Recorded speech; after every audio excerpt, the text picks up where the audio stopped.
I am the despised supporting male character in this novel. After failing in my attempts to win them over, I am consumed by a desire for death. All I want is to return to my original world as soon as possible. Yet, once they realize I have truly lost the will to live, those who once betrayed me start coming back. They beg me not to die, not to leave them just like that, but me. I let go of them long ago. Chapter 1. I failed to win over the novel's hopelessly devoted second female lead. I had tried to change her fate, to stop her from committing suicide over her unrequited love for the protagonist, but she still walked away from our engagement party the moment she got a call from him. When the crowd dispersed, I found myself alone on the rooftop terrace of the E family's high-rise. My mind was fixated on a single question for the system: if I destroyed this body, could I finally return home?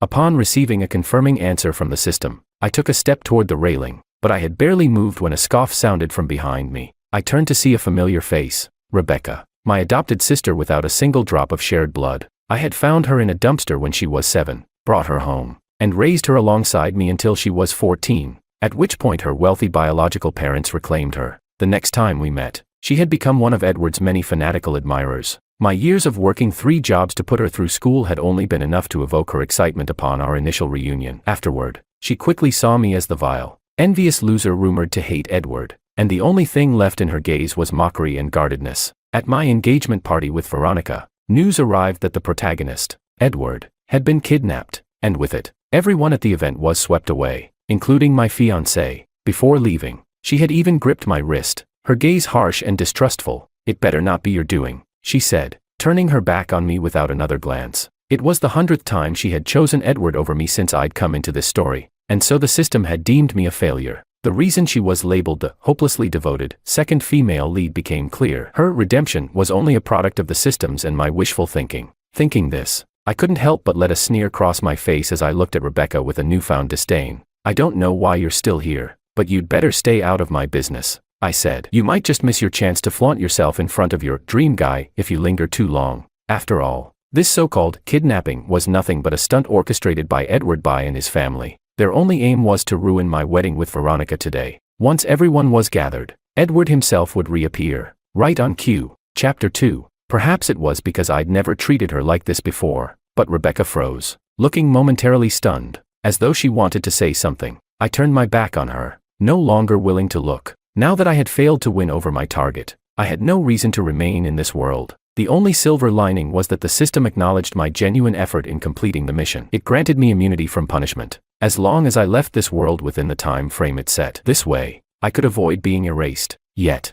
I remembered that my body in the original world was also on the brink of death from a terminal illness. Thinking of the gentle yet heartbroken gaze in my parents' eyes before I came into this novel, I gritted my teeth and quickened my steps toward the railing. "Nestor, what are you doing?" Rebecca's voice grew increasingly anxious as I neared the railing. She followed closely behind, saying, "What kind of stunt are you pulling now? Didn't you already figure out that threatening suicide won't work on Veronica? Besides, after all the wrongs you've done, even if you died here today, it wouldn't change a thing. You'd still be nothing compared to Edward."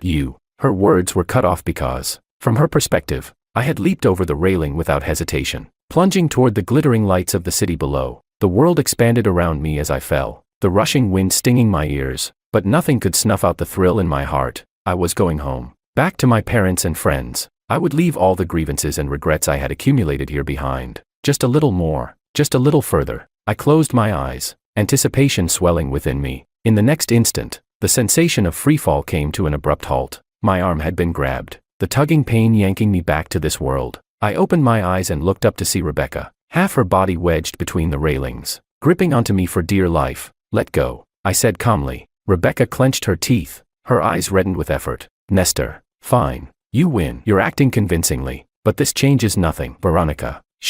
Let go." I struggled fiercely, unwilling to hear Veronica's name again. Rebecca, in her rush to catch me, hadn't had time to think and had simply lunged forward. Luckily for her, she was wedged between the railings, but over time, her body was also beginning to hang precariously, her pale arms trembling from exertion. The moment I started struggling, she could no longer hold on. "Stop moving, or we're both going to fall," she yelled, her voice straining with panic. Seeing that I had no intention of heeding her, Rebecca took a deep breath, softening her tone in desperation. "I'm not going to let you die. If you do this, I'll fall with you. Do you really want to drag me down with you, Nestor?" Her tone was intimate, even a little pleading. just like the old days when she lived under my roof, and we depended on each other. Back then, I had treated Rebecca as the only family I had in this world. I spoiled her, and as a result, she'd gotten used to acting a bit spoiled around me. Now, I lifted my head, meeting the girl's bright, starry eyes. She was looking back at me, a semblance of expectation lurking beneath her feigned composure. Was she, waiting for me to respond? The thought almost made me laugh at my own delusion, and I did laugh, looking directly into her eyes as I spoke slowly and deliberately. Whether you live or die, who cares? All the color drained from her face in an instant. Rebecca stared at me blankly, as if unable to process my response, her grip loosening. A glimmer of hope flickered in my heart. Chapter 3. Just as her fingers were about to slip, a cry came from the side, and shouts for help started echoing around us. Rebecca snapped back to reality, tightening her grip on me once more. She glanced down at her nearly released hand, her expression conflicted. When we were both pulled back to safety, she was uncharacteristically silent, a change from her usual antagonism toward me. Later, when I tried to slip past the guards and jump over the railing again, Rebecca pushed through the crowd. Without a word, she seized my wrist in front of everyone. With Edward still missing, "You're the primary suspect. I have a duty to keep an eye on you," she said, her eyes rimmed with red. When she noticed me looking, she turned her head away, pouting with indignation. For a split second, I saw a hint of sadness on her face. Sad about what?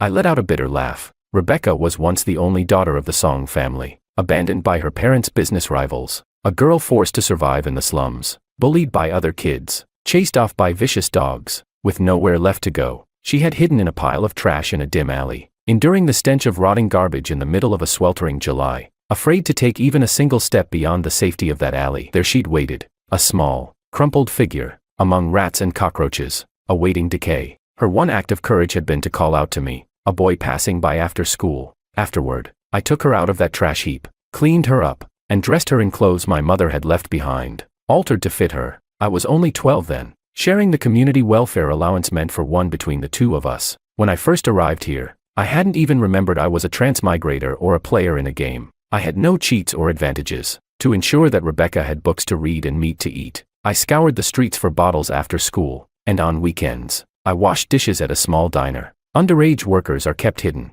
so I earned far less than the others. It took 4 dishes washed to earn a single penny. How many dishes would it take to secure a future for Rebecca and me?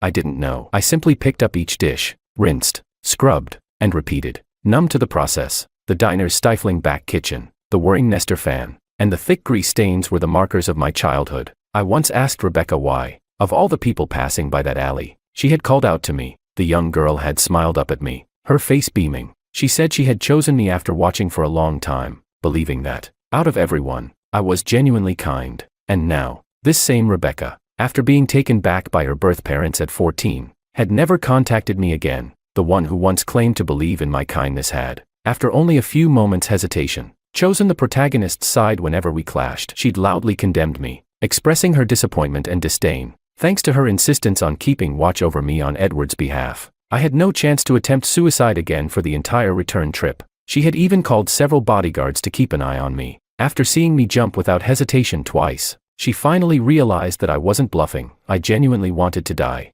Her attitude toward me softened considerably. On the way, she even tried to patiently console me. She said, "You may have done plenty of wrongs in the past, but Edward isn't one to hold grudges. If you just apologize sincerely, things can go back to the way they were." Uninterested, I closed my eyes, resting throughout the journey. Only when she mentioned Veronica did I show a glimmer of interest. Seeing this, Rebecca's smile took on a hint of bitterness. But now, I had no interest in her emotional shifts. All I could think about was Veronica, who adored the protagonist so completely. Maybe, just maybe, if I provoked her using her beloved Edward, she might actually kill me for him. Chapter 4. Veronica, after all, was my target. As the obsessive, emotionally intense second female lead in this book, she had a privileged background, immense family wealth, and an unhappy childhood. Edward was the single ray of light and her salvation during her youth. Even after growing into a domineering CEO capable of shaking the business world and encountering countless people, her unwavering devotion to Edward remained unchanged.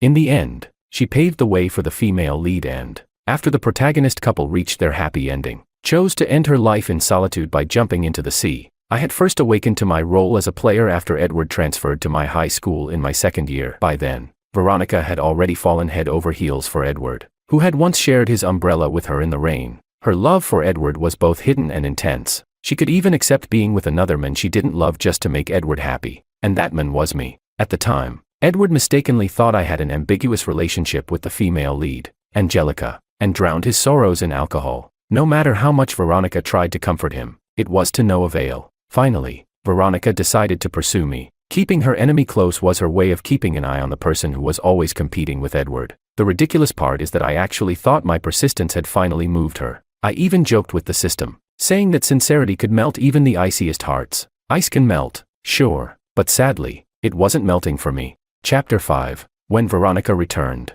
Rebecca was sitting in the living room, watching over me. Her surveillance was so intense I could do nothing. Bored, I started playing a game. That was when I heard the servants outside welcoming Veronica home. In the next second, the game console was slapped out of my hands. Veronica's perfectly made-up face loomed large before me. Before I could react, she shoved me to the ground. A choking pressure gripped my throat as she wrapped her hands around my neck, squeezing with all her strength. Her crimson nails dug into my skin, and as I looked up, I saw her reddened, furious eyes. She demanded, "Where have you hidden Edward?" Ah, so they still hadn't found him. I couldn't help but smirk. Of course, he was the protagonist. He wouldn't make an appearance until everyone's attention was properly piqued. My smirk must have provoked her further because Veronica tightened her grip, as though she truly intended to choke me to death and finally rid herself of the rage she harbored. Honestly, I was fine with it. If she choked me to death here, not only would I get sent back, but this toxic woman would also face criminal charges, spending her later years in a prison cell. Then, the next second, a gasp sounded from the side. Rebecca rushed forward, forcefully shoving Veronica off me. She was furious, helping me up as she shielded me behind her. "Veronica, you almost killed him just now." Veronica, looking down at her hands in shock, glanced up, her expression hardening as her gaze settled on me standing silently behind Rebecca. "Rebecca, Nestor is my fiancé. Whatever happens between us is none of your business," she declared coldly. She brushed past Rebecca and ordered me, "Come here," but I didn't respond to Veronica's call like I used to. Rebecca, unable to hold back anymore, tightened her protective stance around me, shouting, "So you know he's your fiancé? Is this how you treat him? Who gave you the right? He arranged for Edward's kidnapping. Edward's life is still in danger." Veronica's rage twisted her delicate features. "Rebecca, remember who was there for you when you returned to the Song family, who helped you adjust and navigate this circle, sparing you from being ostracized. Edward did all of that for you, so don't be ungrateful." Rebecca fell silent. She always seemed willing to compromise when it came to Edward, but after a long pause, she finally spoke. "Do you have proof?" "What?" I said. "Do you have proof?" Rebecca's voice turned passionate. "There's no evidence at all that Nestor did this. Why is everyone so quick to blame him?" I couldn't help but glance at her, a bit surprised. So, she did know the importance of proof, yet in the past, she'd condemned me for Edward without any evidence. So righteously, hasn't he done enough wrong to Edward? Veronica's voice was hoarse with fury. "All these years, he schemed against Edward, stolen from him, repeatedly undermining him, and every time, Edward was magnanimous enough to forgive him. Isn't that enough?" Rebecca said nothing, but standing behind her, I found myself holding back laughter at their argument. Of course, Edward had to forgive me. Without me, who else would make him look like the grand, selfless protagonist? As my patience wore thin and I stifled a yawn, preparing to provoke Veronica into killing me, Rebecca spoke up. "I believe him," she said. "What?" I couldn't help my shock. "I believe Nestor. I believe he's innocent," Rebecca repeated, louder this time. Veronica's gaze toward us grew colder, more penetrating. "Don't put your faith in me," I said from behind Rebecca, my smirk unfaltering. "I'm already branded as the villain 100 times over. One more won't make a difference." With that, I tried to step past Rebecca and leave, but she grabbed my wrist, and as I turned back, she didn't look at me. Instead, she fixed her eyes on Veronica and asked, "What would drive someone to prove their innocence by choosing death?" "Rebecca, don't let him fool you," Veronica warned coldly, but Rebecca ignored her. Continuing, I kept wondering, who would go so far as to risk their life to clear their name? The only reason must be, she paused, swallowing back her sorrow, then finished. The only reason must be that he has faced countless moments of being misjudged, unable to defend himself, and this was his only way to prove himself. "Veronica, when you walked out on him earlier, he jumped right in front of me. He truly doesn't want to live." "Oh, now I got it." Rebecca had spent the afternoon casting glances my way, piecing together a story in her mind. She must have interpreted my genuine, joyful smile when I attempted to jump as the relief of escaping my suffering. I saw Veronica's pale fingers tremble, a flash of pain flickering in her eyes as she looked at me. I wanted to interrupt their fantasies, But Rebecca was already dragging me toward the door. She was still talking. They may not believe you, but I do. Nestor, come with me. No. This time, I shook her off. Rebecca looked at me, stunned, as I gave her a cold smile. Don't bother playing the good guy, Rebecca. I sneered. I don't trust you one bit. Seeing her actions, I knew that as long as I stayed by her side, I'd never get another chance to go home. Sticking with Veronica, who was still seething with anger, was a much better option. With the right push, I might even be able to achieve my perfect ending, my return home and her imprisonment. Chapter 6. I expected that, after rejecting her repeatedly, Rebecca would react with anger, maybe slip into her usual sarcastic tone with me, but she didn't. She just stood there, silently looking at me, her eyes gradually misting over. I won't let anything happen to you, she finally said, leaving those words behind as she turned and walked away. I looked back to see Veronica, who remained silent. You and she seem close, she remarked, her expression as cold as ever, though there was a trace of bitterness in her eyes that she probably hadn't even noticed. We're all right. I did raise her. After all, it was the first time I openly shared my relationship with Rebecca. Her troubled past in the slums had been thoroughly hidden by the Song family. No one knew how she survived or who she'd spent that time with. The next second, my world spun as Veronica pushed me back onto the sofa,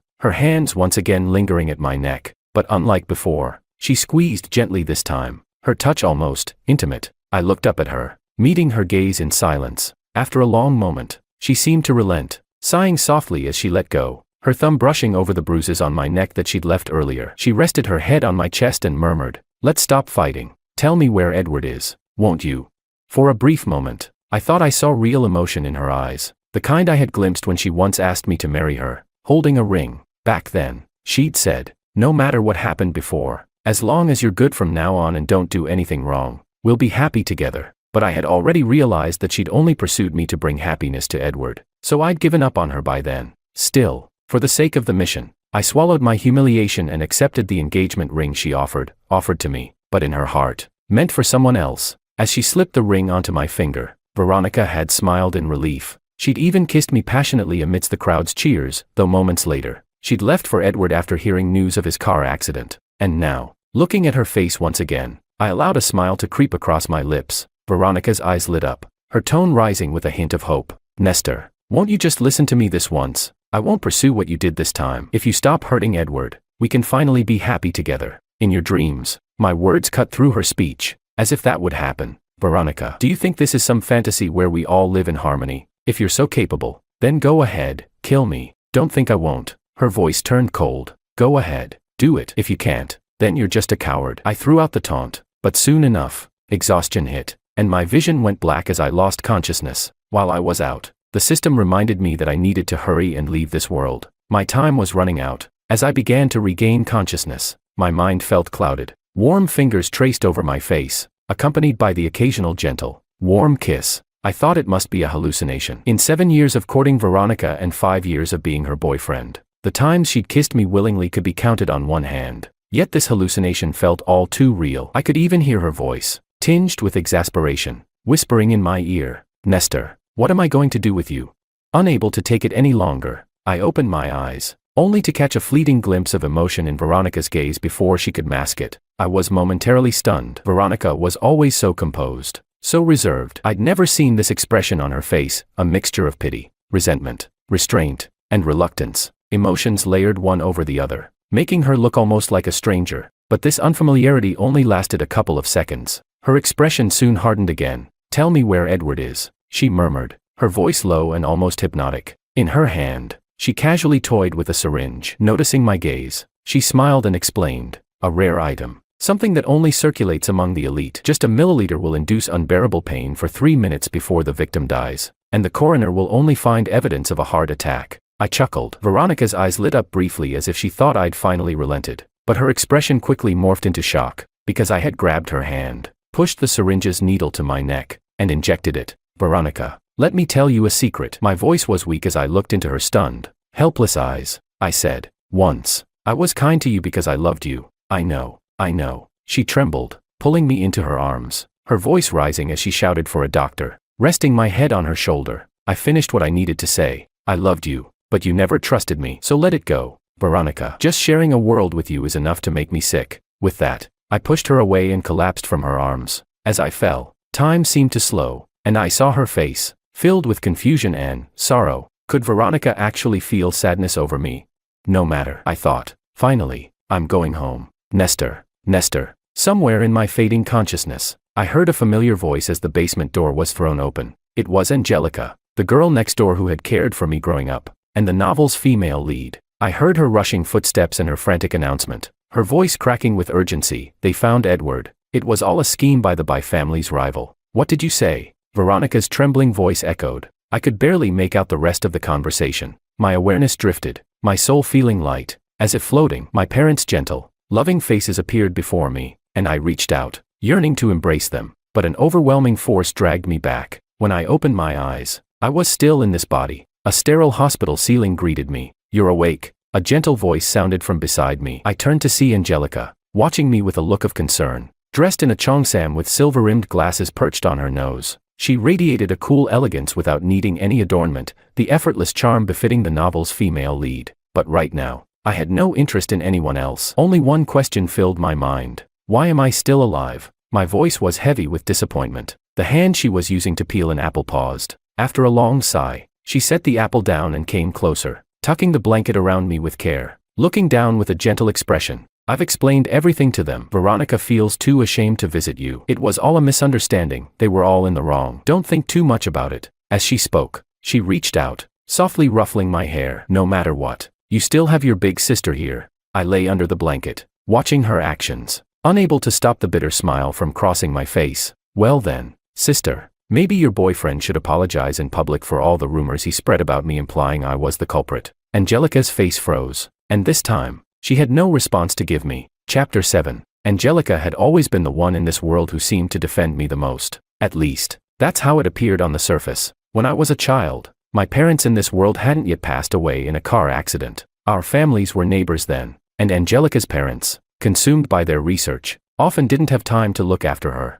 My parents, warm-hearted as they were, couldn't bear to see a child so alone, so they often invited her over to play. Eventually, our home became her second home. She practically ate at our house every day, and whenever my parents bought me gifts, they would prepare one for her as well. They even set up a small bed for her in the guest room. On nights when she was too scared to sleep alone, she would spend the night at our place. In return, Angelica often tutored me. She had inherited her parents' brilliance and had always been a top student. Thanks to her guidance, my grades were among the best in my year at that time. It was a beautiful period that came to an abrupt end with my parents passing. It was a perfectly ordinary summer. One stormy night, with thunder and lightning tearing through the sky, Angelica's parents called mine, saying Angelica had gone missing. The teacher said she left school as usual after classes, but she isn't picking up the phone at home. We're tied up with work and can't leave. Could you help us look for her? As my parents received the call from Angelica's father, I was leaning by the window, watching the storm with an inexplicable sense of dread in my heart. Mom tried to persuade Dad not to go, pointing out how dangerous it was to go out in such rare, extreme weather. But their worry for Angelica outweighed their concern for danger. After all, she was practically family. That night, their car skidded off the wet road into a river, and it wasn't until the storm cleared the next day that anyone found them. And that was when Angelica reappeared. She wore brand new clothes, looking lost and uncertain as she stood in front of me, who had just dashed out in tears after hearing the news. Later, I asked Angelica where she had gone that night. She remained silent for a long time before finally telling me that she had been escorting a lost little boy home that night. The boy lived in one of the city's wealthiest neighborhoods, and Angelica had walked a long way with him until they finally found his family's servants. By the time she tried to return, a torrential storm had begun, the thunder and lightning preventing her from continuing on. At that point, the boy she had helped warmly offered her a place to stay and invited her to spend the night. The next day, his family's driver took her home, but by then, everything had changed. When I heard this story, I'd asked her, red-eyed, why she hadn't called if she'd decided not to come back. She knew my parents' phone numbers by heart. She knew they'd worry, so why hadn't she said a word? Angelica didn't know how to answer and could only keep apologizing. Afterward, her family quickly moved away, and I, left without any guardians, ended up in the slums. Years later, after binding with the system and regaining my memories, I finally understood the truth. The boy Angelica had walked home that night was none other than Edward, and thus the fated meeting of the male and female leads began even earlier than I'd known. While my parents struggled to see through the rain, calling her name as they navigated the storm, Edward had proudly shown her around his opulent toy rooms. Hand in hand, young Angelica, enraptured by these new luxuries, had forgotten everything else. By the time she remembered, my parents were already lost, entombed in the cold river as they searched for her. Our family should have left her world then, leaving Angelica to grapple alone with her guilt until she gradually moved on with Edward's comforting presence. But I awakened and reappeared in their world. In an effort to get close to Veronica, I had worked my way into their high school, only to meet Angelica again. Years later, she still called herself my sister. Her childhood guilt had left her obsessively protective, unwilling to hide her favoritism for me. The once cool girl now wanted nothing more than to keep me close, to make up for her debt. But she had forgotten that we weren't actually siblings and that her overly intimate gestures could be misinterpreted. That was when Edward began to resent me, as he and Angelica reached an age when they should have been exploring their feelings. My presence drove a wedge between them. Angelica's excessive attention toward me left Edward unable to secure her affection. So he turned against me. Despite my explanations and outright refusal of Angelica's guilt-ridden attentions, nothing changed. So when Edward found out about my feelings for Veronica, he deliberately pursued her as well. The more Angelica focused on me, the more he sought Veronica's attention. Veronica loved Edward. Edward loved Angelica. Angelica chased after me, trying to atone, while I sought to save Veronica. We were all trapped in this twisted circle. Edward grew impatient, seeing me as a thorn in his side but unwilling to ruin his image in Angelica's eyes. He staged one situation after another, using every possible means to isolate and expel me from their world. As the protagonist, he merely needed to lift a finger, and the entire family backed him. And I had only myself and a system that sighed. Why is the protagonist like this?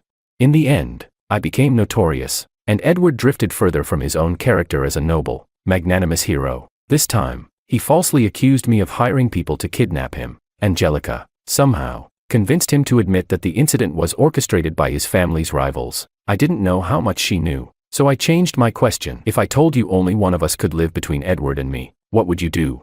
Nestor, don't say such foolish things, she pleaded, giving me a bitter smile. Tell me what you want. I'll make it happen. I lay back, smirking. Then kill me. Angelica paused for a few seconds. That's the one thing I can't do. Anything else? Then make Edward kneel and apologize. If you won't kill me, I swear I'll kill him. Nestor, her voice, usually so composed, now edged with anger. Edward only did those things because of me. If you want to hate anyone, hate me. The next moment, she realized she'd said too much, looking up with a face gone pale. Too late. So, Angelica, you knew all along. I laughed coldly, feeling my last shred of hope slip away. Nestor, she faltered, desperately searching for words, but nothing came. Of course, she couldn't say it. She couldn't admit that she had known the truth all along, standing by, watching, as I was wrong time and time again. When Edward accused me of stealing his branded watch, I opened my bag to prove him wrong, and he pulled out doctored surveillance footage to frame me. Later, others stepped forward to accuse me of selling the watch. They had forged a transaction record,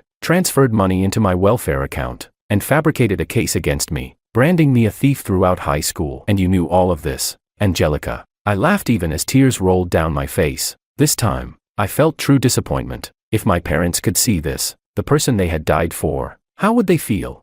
Angelica, my neighbor and childhood sister, her once proud posture now crumbling with every word I spoke. Chapter 8. Back when I was publicly bullied at school under a host of false accusations, I would look at the angry faces around me, vowing to reveal the truth someday. But how could I, alone, ever stand up to the powerful family, who orchestrated everything for Edward? Every time I tried to explain, I'd be met with a deeper pitfall. All I could do was watch as the misunderstandings piled up. If you'd spoken up even once back then, maybe they'd believe you. Even if they wouldn't believe me, you can defend him all you want, but am I not a person too? Did I deserve all this?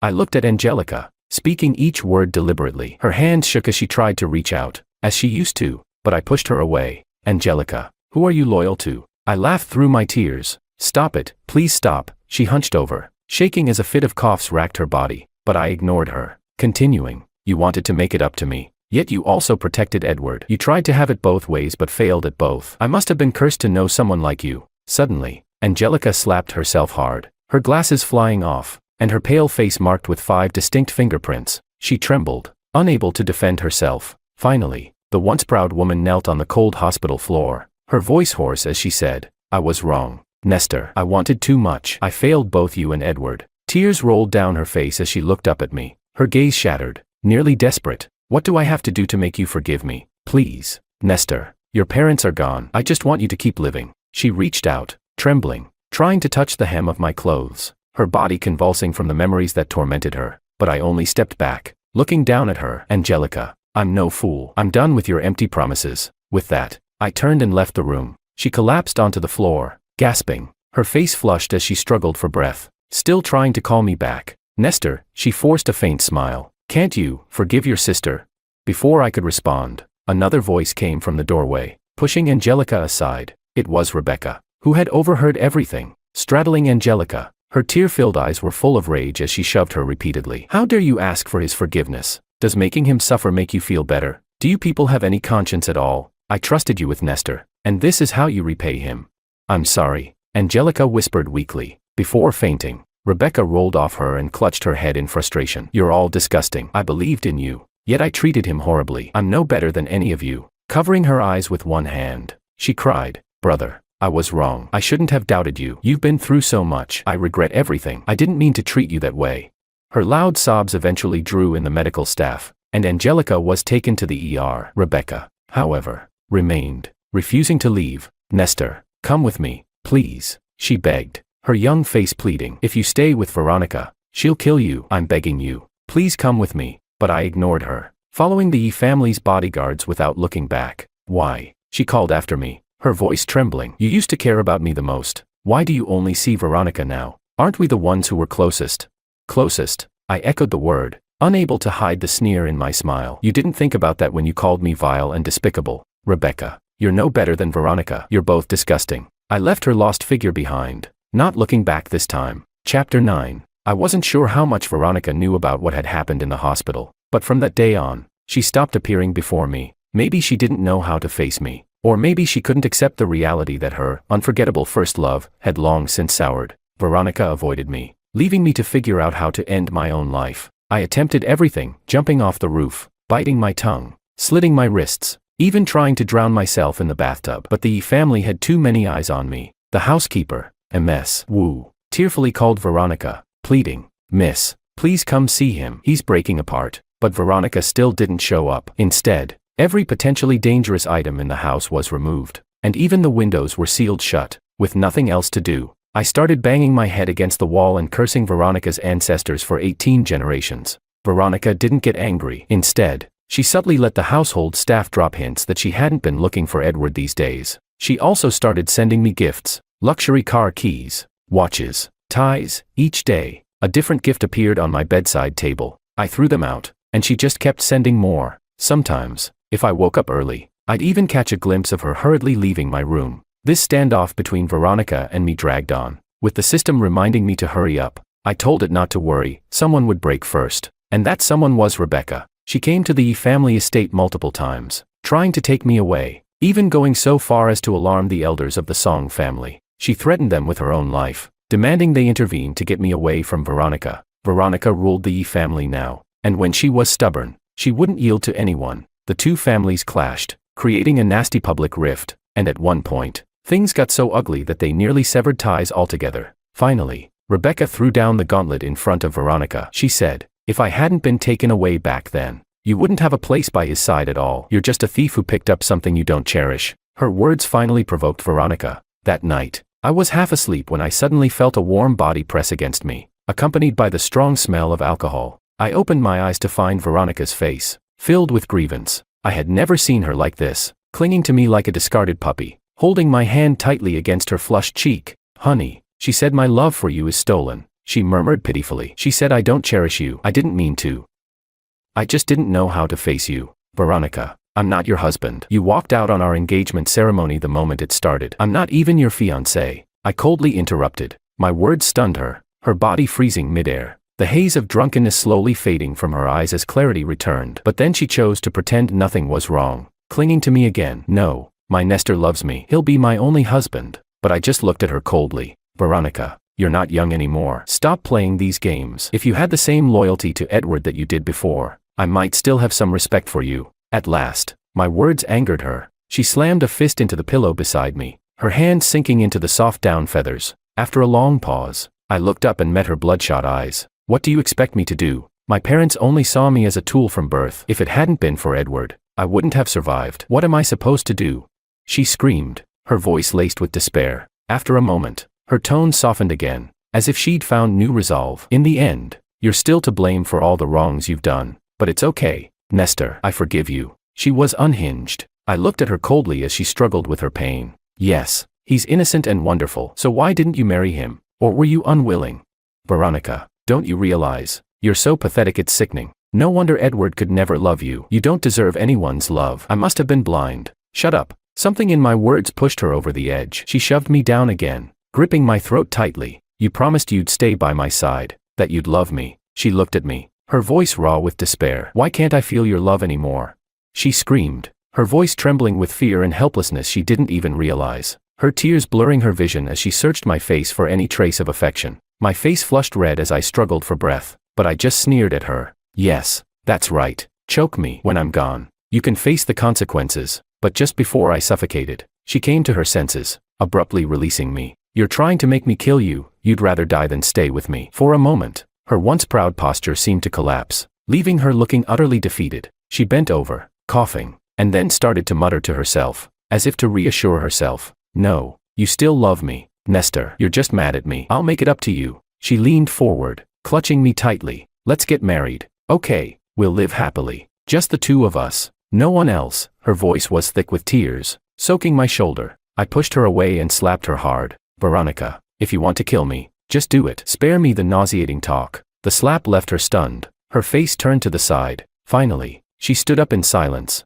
As she reached the door, she laughed bitterly. You blame me for favoring Edward, but are you so innocent? Angelica broke ties with the By family for you, and Rebecca only has eyes for you. Can you really say there's nothing between you and them? You're right. I laughed behind her. If they're so good to me, then I should leave you and choose them instead. Veronica seemed almost burned by my laughter, fleeing the room as if she couldn't get away fast enough. The next day, someone unexpected showed up. It was Edward. According to him, Veronica had asked him to explain their relationship to me. He was dressed in a custom-made suit, smiling pleasantly. As soon as he sat down, he sighed. I'm troubled by how Veronica keeps hovering around me. What am I supposed to do? I ignored him, my gaze fixed on the tie around his neck. My dazed appearance only seemed to amuse him more, his smile growing wider. Honestly, you shouldn't be so down. Even after everything, Angelica still pleaded with me on your behalf, convincing me to clear your name. She really cares about you as a brother. He raised his glass to me with a refined gesture. This time, he mentioned another name, Rebecca. When she was first brought back to the Song family, she'd talk about her brother constantly. She wanted to go back to find him, but they wouldn't let her. So I told her that when she'd grown enough, her brother would be happier to see her. Eventually, she got to meet her brother again, but from that point on, she never mentioned him again. Turns out the brother she once thought so noble had become a vile, money-grubbing loser. With every sentence, his smile deepened, his gaze locked on my face, eager to see me crack, but he never got the reaction he wanted. I only smiled back and said, yes, Rebecca's wonderful. If she'd only develop a fake product to sell to your company like Angelica, she'd be even better. Edward's face turned cold, his smile vanishing completely. To ruin the By family and clear my name, that was the real compensation I demanded from Angelica. In recent years, the By family had invested heavily in cutting-edge technology, pouring nearly all of their wealth into their latest project. But on the day of the launch, Angelica had presented a flawed, outdated prototype. The By family had trusted Angelica, their future matriarch, implicitly. Her actions hit their finances hard, but even so, Edward couldn't bring himself to press charges against his girlfriend. Instead, he stormed over to me, furious. I had no patience for his rant, so I picked up a glass of water and hurled it at him. As he flinched, I grabbed his tie, twisting it around his neck. So, big shot, you're in the hands of this loser now, I whispered in his ear. Nestor, if you do this, Veronica will never forgive you. Even now, he remained calm, but as his face began to turn purple and his struggles grew desperate, his composure shattered. When Veronica burst into the room, her eyes landed on me first. For a brief moment, I saw joy. Joy that I'd finally proven my guilt, attacking her unforgettable first love right in front of her. Or perhaps it was joy that she could finally return to her righteous pedestal, condemning me from a position of moral superiority. Nestor, so you were only pretending before. You really haven't changed at all. I was right about you, Veronica said, her face dark and grim. At her words, I loosened my grip slightly, allowing Edward to gasp for air. He seized the moment, his voice trembling as he pleaded with me. I can help you get out of here. I don't trust you. It's true, you just want to prove your place in Veronica's heart, right? Let's make a bet. He forced a smile, his face still contorted in a desperate attempt to win my agreement. I frowned, listening to his whispered plan. In the end, I laughed and nodded, releasing him. Veronica rushed forward immediately, pulling Edward, who was still shaking, away and preparing to take him to the hospital. As they left, he cast a long, deep look back at me. I hope you'll have thought of a proper apology by the time I see you next. Chapter 10. Edward truly had a way of handling Veronica. After he returned from the hospital, she removed all the surveillance on me at the estate, ignoring Ms. Wu's pleas. She even ordered the bodyguards to throw me out of the house. Miss, I'm begging you. You'll regret this one day, Ms. Wu said tearfully. I never will, Veronica replied with a cold sneer, her expression one of absolute confidence. As if she had already figured me out, I played along, pretending I didn't want to leave. The more I resisted, the more it solidified the idea that all my previous antics were just attempts to get her attention. Veronica's face grew darker. Edward was right. I've been too lenient with you. You really do need a lesson. Finally, I couldn't help but lower my head and ask her softly, after all this time, have you ever once sincerely believed in me? She frowned, as if recalling everything I had done for her, acts of genuine care and love that never amounted to the fleeting image she'd held onto of Edward. Nestor, playing hard to get has lost its charm, she said, her face showing a hint of pity, leaving me with nothing but the suggestion to reflect on my actions. She closed the door behind her. I turned around and found Edward standing in the shadows. When I opened my eyes again, both Edward and I were bound at the edge of a cliff not far away. I saw Veronica, Rebecca, and a team of SWAT officers, all looking tense. Let him go, I said. Let Nestor go, do you hear me? I heard Rebecca's desperate screams as she tried to rush forward, only to be held back repeatedly. Our captors ignored her. Instead, focusing on Veronica, they shouted, Miss E, you can only choose one. Who lives and who dies is up to you. Veronica's expression instantly darkened. Name your price, and I'll pay it. Just let them go. We don't want money. We just want to see the mighty CEO lose the two men she cares about most. One of the thugs taunted, making Veronica's face grow even darker. I noticed her signal, and a sniper positioned in the distance took aim, but the next moment,